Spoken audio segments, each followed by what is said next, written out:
3, 2, 1. Hey, what's going on, Metaverse Church Podcast? Friends, so good to be with you for this episode. And today we are bringing in our second official guest to the podcast. And we're going to be bringing in Nathan, who is this handsome gentleman right here. I'm pretty sure I'm pointing the right way. It might be this direction. I don't know. We'll find out in post-production. But Nathan is really a friend of mine for almost 2 years now, a year and a half. Nathan, you and I first officially met when our youngest kid right now was still in the womb and like 3 weeks away from being born. So I can just look at my youngest daughter and go, this is the walking representation of my friendship with Nathan. So all the drooling and babbling, that is where our friendship is at. That's how it is. Yeah. And now you're like 3 weeks away from your son being born, right? So that's right. So what's going to happen from here going forward, right? Pay attention to who you're meeting this week. That's awesome. That's awesome. Yeah. So we met. You guys are doing ministry and virtual reality, but dude, I just wanted to launch into this episode and let the Metaverse Church Podcast friends, listeners, viewers, let them know a little bit about who Nathan is and what Fox River is doing. Sure.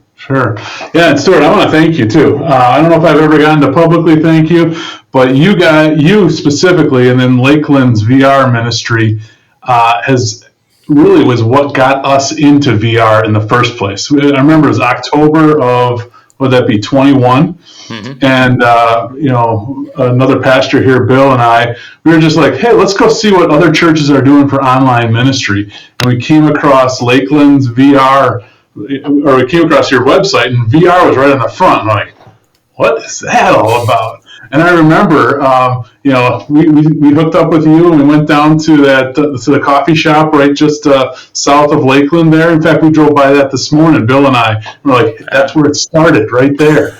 And that was sweet. And we didn't know what we were getting into. We looked at you. I mean, you were the expert. I still look at you as being the expert. But as I've learned more, you probably were just like, what's going on? Because I know you guys weren't all that far into it, but yeah, I just want to say thank you for getting us into VR and the journey. We'll take a look at some of that here, but the journey has just been absolutely amazing. So, is there anything that you want me to kind of key off of or start with or anything like that?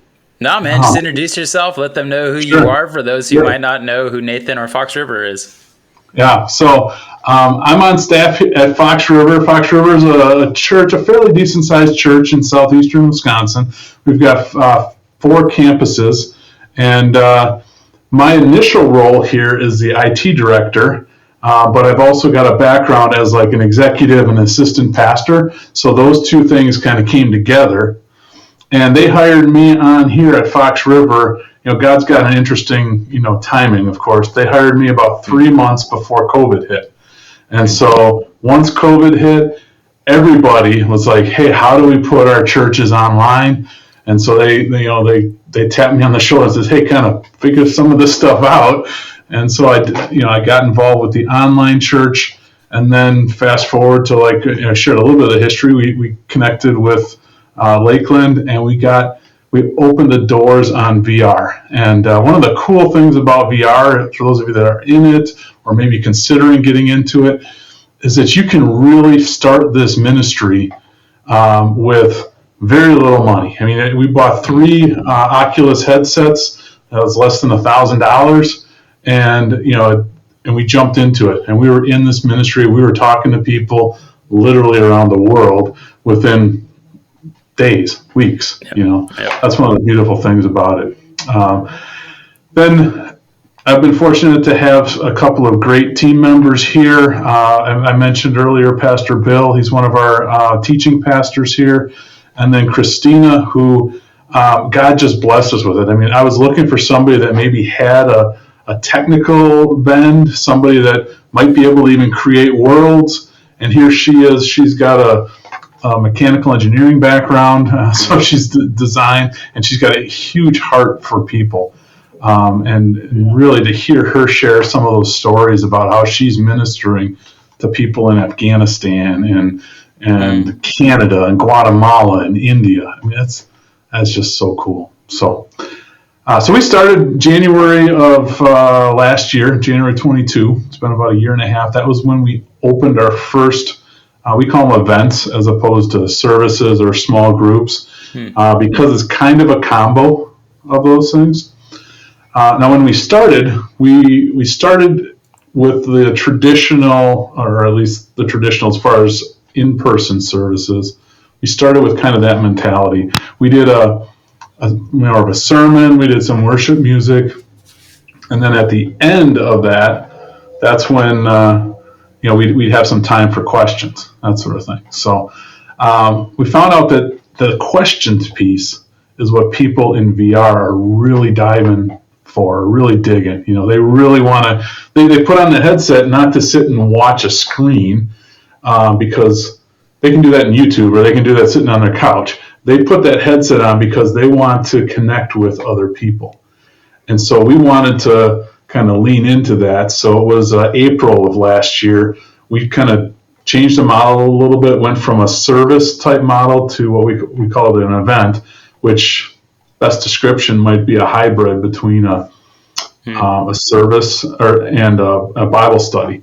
So we kind of tee up a topic. We maybe have 3, 4, 5 minutes of information, but then we open it up for questions and engaging, and people can bounce thoughts and ideas off of each other. So it's been really cool. I love it. I mean, Stuart, I could literally go on and on here, but I love it. So the stories, the people that we've met, the friendships that we've made in there, it's been incredible. Yeah. Yeah. So did you have any experience with virtual reality before you came across Lakeland's page, saw it, and started diving in for Fox River, or was this like all fresh, brand new from that moment on? The only experience I had, my son had a headset, and we played a game called Akron, where I'm a big tree and there are a bunch of squirrels trying to attack me. That was the only experience I had in VR. Great game, by the way. It's still available out there. But that was the only experience I had at all. And yeah. So you didn't do the roller coaster ride? Oh, I tried that. I get motion sick. In fact, that's one thing I was worried about. I have terrible motion sickness. Flights, I have to take Dramamine, basically get drugged up on Dramamine just to make it through the flight. I was worried about the motion sickness. And if you put me on a roller coaster in VR, I have to take that set off almost immediately. Yeah. I cannot do the roller coaster. A mentor in my life, a guy that I grew up with, he's invested and poured a lot into just who I am and really my ministry journey as a whole. And he and I have been talking offline about this idea of their church bringing in virtual reality at some point. And all of a sudden I got a notification not too long ago from MetaQuest that he all of a sudden created an account. And I guess he went off to San Diego to go see some friends and whatnot, and somebody had a Quest headset that he tried on for the first time. And the very first question I asked him was, please tell me you did not hop into a roller coaster, game or whatever in VR for your first thing. He goes, that's totally what I did. I was like, dude, such a noob. I was like, you probably got sick and everything. He goes, I did, man. So here I am trying to convince this guy that he needs to bring VR in for his church because he's the senior pastor for his church now. And his first real experience. Yeah, virtual experience is like, let me literally green, not just green under the literally green. So. It's like, you're killing me, Smalls. Man. Oh, man. Yeah. So there's just some fun thing. I mean, the whole ministry thing aside, I mean, it's incredible some of the stuff you can experience in VR. Everything from the International Space Station. I took a walk through Anne Frank's house over in Germany. In there, you can put on. There's a program called Wander where it's kind of like Google Earth, where you can basically go visit anywhere in the world. I went and visited Jesus's tomb. over in Jerusalem. I mean, it's just some of the cool things you can do in VR. Yeah, for sure. So events, you said Fox River has 4 campuses. Here's my all-important question for you. Is FRVR, Fox River VR, do you guys consider that a campus? Yes. You do. So is that one of the 4, or is that in addition to the 4? Actually, it's I kind of combine it with our online campus. Okay. But so I guess you could say 5 campuses. If you look at our database, we have 5 campuses, like Waukesha, Mukwonago, or Waukesha, Waterford, Muskego. 5 campuses in our database. So it is considered, and even from our giving standpoint, if you go to our giving website, we've got all 5 of those campuses on there, including VR. That's awesome. So what do you guys? So what was your intro into VR, and where are you guys at today? The first couple things that I did in there. This was back when there was a program called AltSpace. This was Microsoft's VR world, if you will. I remember jumping into it before I even had a headset. I jumped into an area called the Campfire, which is kind of this is the hangout spot that AltSpace had. And we just kind of walked up to somebody and got into this great, religious conversation. And turns out he was a pastor in AltSpace too, kind of looking around. And then once we got our headsets and we're trying to figure out how do we actually do church in there, I remember we're just kind of experimenting in our test room. And a guy jumps in. He's from Europe. He's Muslim. And he and Pastor Bill had this conversation that just went really deep, respectful conversation with each other that went really deep. I'm like, wow, this is incredible. These are conversations that you wouldn't have in our current church circles. The people that are walking in our doors, that are taking the effort to come to Fox River, walk in our doors. I'd say those are people that are more on that spectrum of, hey, I'm either a Christian already or I'm interested in being a Christian. Whereas in virtual reality, we're seeing a broader gamut of people, everyone from people that absolutely hate Christianity to people that have been Christians for most of their lives.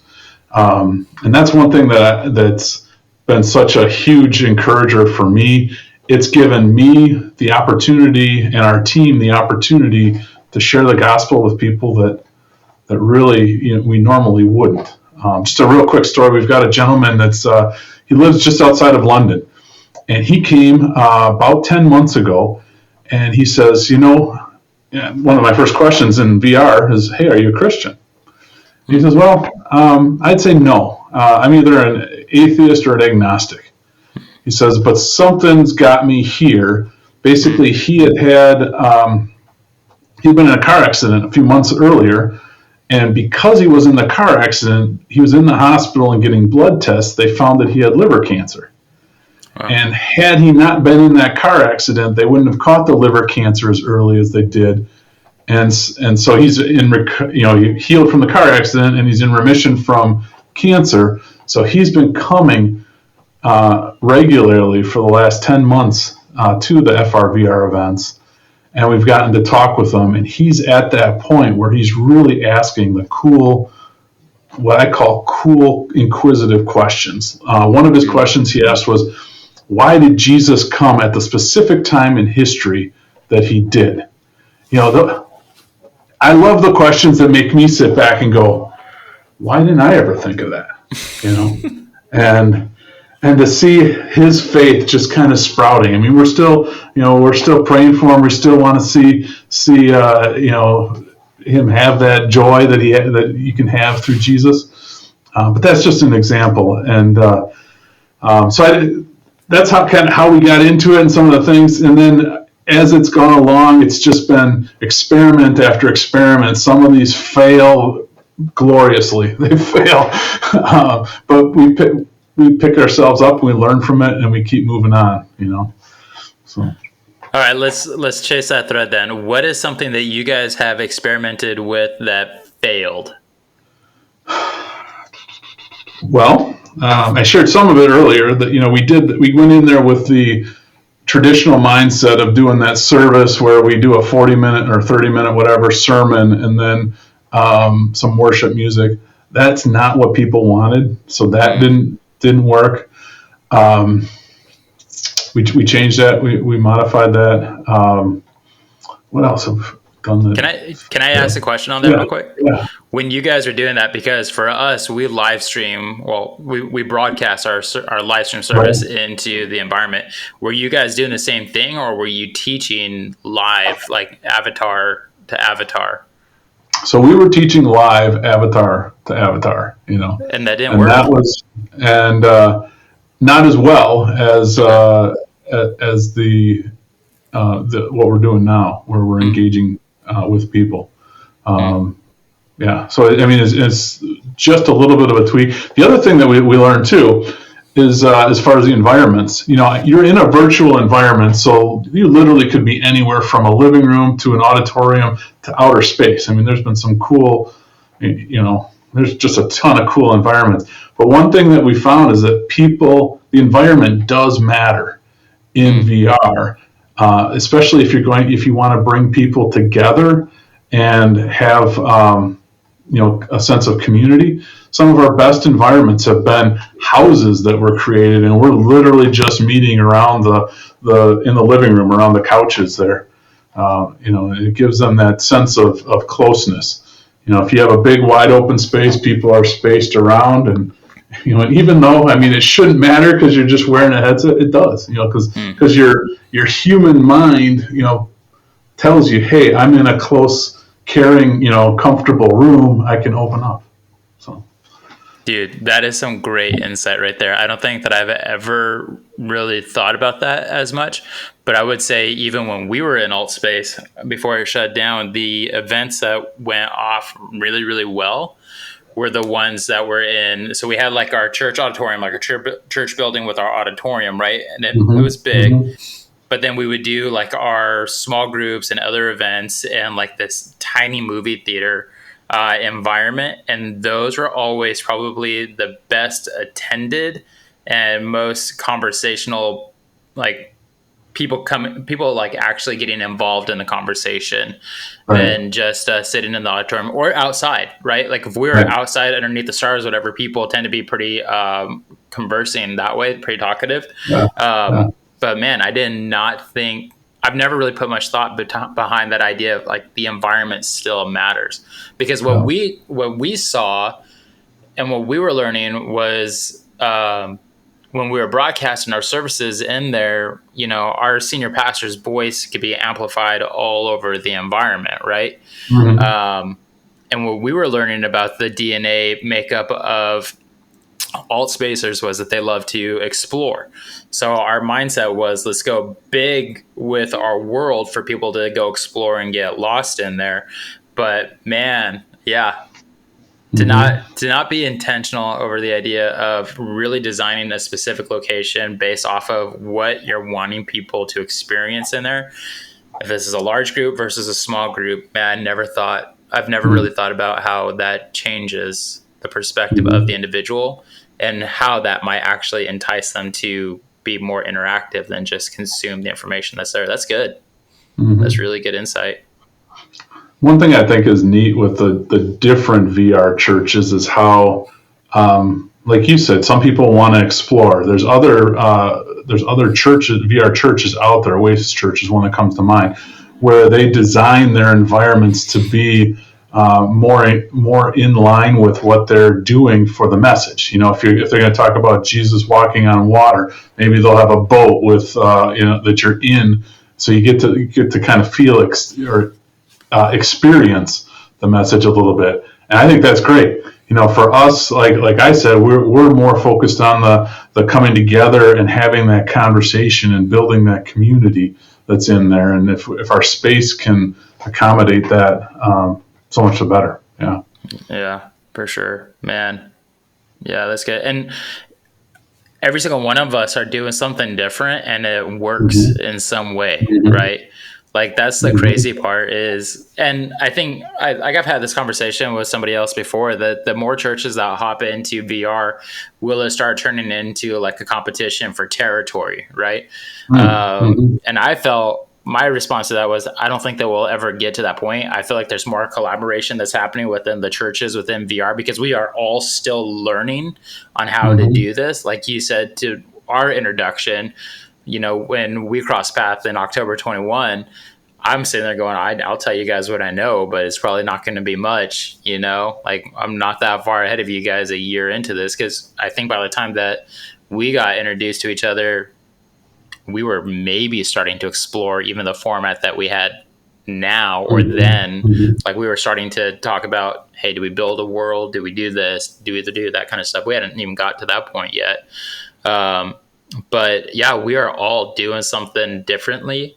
And it is working, which is crazy. Why do you think that is?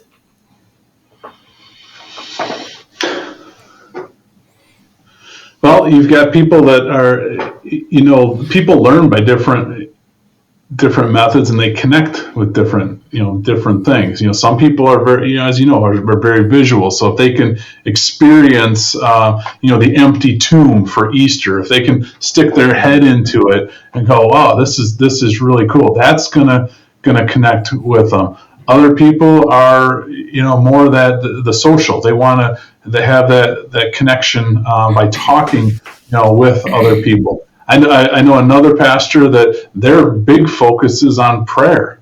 I mean, and that's so cool to be able to come into an environment and have somebody praying for you. A lot of these people that are in there, that's kind of a novel concept, to have somebody that'll be right there with them, praying personally with them. I think that's just so neat. Yeah.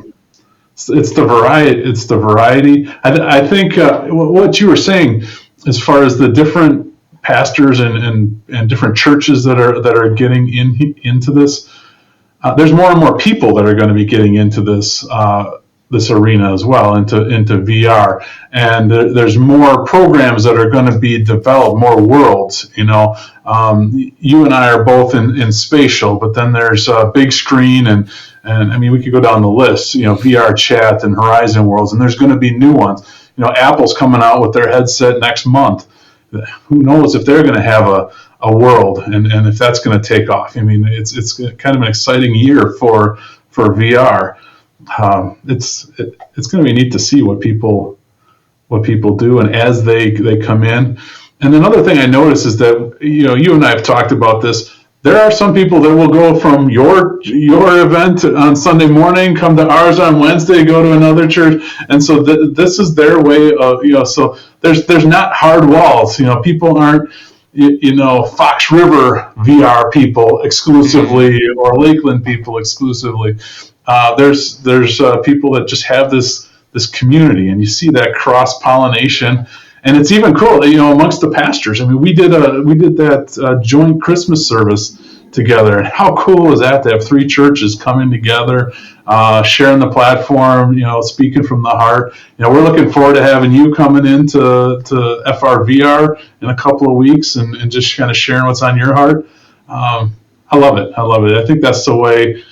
I wish more churches, even just in the non-VR world, would have more of that, flow and ebb and flow there. Yeah, it is. I think for me, that's been one of the coolest parts about doing VR ministry, is just working alongside the other churches and really playing off of each other's strengths in order to show the world that's hopping into virtual reality. It's like, man, this is what the church is supposed to be about. Like we're all marching out under the orders, under one banner, in order to reach the lost, to light up the dark places. And when we get to work together in that way, man, I just feel like it's just a sweet, sweet thing. We're about to have John on, John Hazel from OCC, onto this podcast as well. And he was another one of those churches that came in for that one combined church Christmas service. And what was neat is, like, I think like each of us have our own people, right? Like our people, like people who are like, yeah, FRVR is where I want to be, OCC is where I want to be, Lakeland VR is where I want to be at. But for that one combined Christmas Eve service, for all of us to be together, everybody that was on our friends list at that time in Altspace saw where we were as individuals and ended up coming to join us, whether they knew about the Christmas Eve service or not. And at one point in time, an event that in Altspace that only allowed you to have up to 50 people in there, by the time that was all said and done, we had like almost 100 people come in and join the event throughout any given point in time. And it wasn't like this is a Lakeland VR thing or a Fox River OCC thing. It was all three of us going up there, sharing a tidbit of information about, what that season's all about. We interspliced it with, some, worship music that we were able to pull up from YouTube and whatnot. And dude, it was just sweet. Like, it was awesome. And because it was such a heavily populated event, there were looky-loos that were popping in, just wanting to know what was this about. And I think like right there for me, I think was like the coolest part of that event was the looky-loos that see three different churches working together, doing something that they probably never seen in real life happen. And they're just like, oh, this is pretty cool. So yeah, just like what can be done is just off the charts, and it's really, really neat. So, hey, so you guys have been in this for about a year and a half now. You guys have made the pivot to spatial. Why spatial versus big screen, VR chat, or whatever else is out there, Horizons? So we do spatial and big screen. So those are the two that we're in. And one of the reasons we wanted spatial, we investigated all of them. The major ones: big screen, spatial, VR chat, and Horizon Worlds. And all of them have their pros and cons, right? The reason we ended with big screen we had already had some experience in, and so we wanted to stay in there. Especially one of our leaders is very passionate about big screen, so we definitely wanted to allow her that to kind of forge forward in that, and it's just been a neat platform. It's incredible what's been happening there. But then spatial, there are a couple of key things that kind of won spatial for us. One of the big ones is that it has a platform that allows you to connect through a phone or a computer as well. Altspace had that as well, where you could join in from a computer, and we had some people that were regulars. I can think of, we got some people that are regulars that were joining in through their computer that we would have completely lost if we would have gone to a headset-only environment. The other thing we liked about spatial is that from a technology standpoint, it was great because you could share a computer in there, you could import a PowerPoint, you could import videos. Some of that technology was really advantageous for the way that we did our ministry.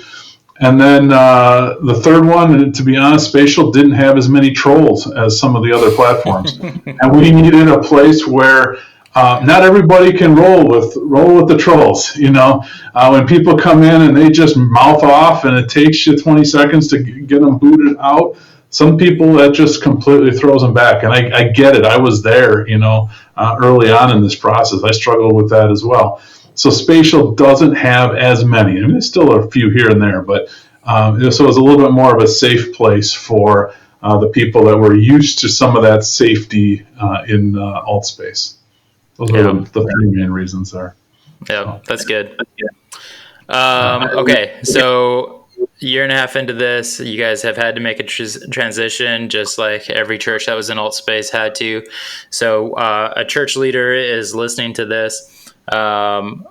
What's like one or two pieces of advice that you would give them, or what would be something that you would say to them that would just be like, hey, you have to, as a church leader, you either need to bring your church into this or you need to be advocating for VR at your church? What would you say to them? Yeah. I'm glad you asked that. This week actually our topic in VR is called Pixels and Pews.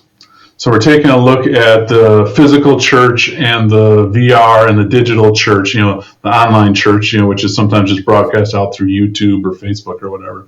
We're taking a look at those, and too often I think people, church leaders and church attenders, view this as like it's an either or. Like, I don't want people to do online church because they're not going to come to physical church, or that there's this battle between the two. And in fact, originally I was going to title the topic for this week "Pixels versus Pews," but that verse is just hit hard. Let's get rid of that. It's both. It's pixels and pews. I'm also involved, as I talked about, on our online ministry. Our online ministry is the front door to our physical church. Almost every person that walks through our door nowadays has already watched a service online. So it's not online versus in person, it's both. And now we're seeing the same thing with VR. We're able to reach people that maybe don't have a physical church close to them, but we've also had some great stories about how people that have been hurt have gotten into VR churches, and because of the healing that they've had in our VR environment, it's encouraged them to go back out to their physical church and reconnect in there. So it's not pixels versus pews or sanctuaries versus simulations. It's both, pixels and pews, simulations and services. The study that came out, this was back in 2019, Barna said that in America every year there's 3,000 churches that are closing their doors. And there's only 1,500 that are opening their doors. So net, we're losing about 1,500 churches every year. And that was before COVID. That's just gotten accelerated. So what I would say is you need both. Obviously, we need the physical church. We need people to be able to care for elderly and our kids, and communion just works better in a physical church and that sort of thing. But we need to use the technologies and the gifts that God's put in front of us to connect with people really wherever they are. And some, if we were a physical church and we knew that there was this town over here that had zero, it was completely unconnected to Jesus Christ, we would be doing everything we could to get into that town. Here we are, and there's people in VR, millions of people in VR. Let's go get those people too. Dude, I love it. You're speaking my love language right there. All right, Nathan. How do people get a hold of you if they want to know more about you and what Fox River is doing? We keep it as simple as possible. FRVR.church. Go to the website, FRVR.church. And if you want to email me directly, it's Nathan@FRVR.church. So. Love it. So I will drop those there in the show notes. You'll be able to reach out to Nathan if you want to get to know him more, hear about what they're doing at Fox River, as well as, since I've got access to your guys' Discord, I'll throw that Discord link in there as well. So Nathan, man, thank you so much for coming on to the Metaverse Church podcast. And man, can't wait to connect with you later. Christmas comes around every year. So does Easter. So we'll have something going up here pretty soon. Yeah, you bet. Hey, good luck with the baby too. Thanks, man. We're praying for you. That's awesome. Appreciate it. Well, as always, please be sure to share, subscribe, rate, and review this podcast. And we'll be back next week with another episode. Until then, be blessed.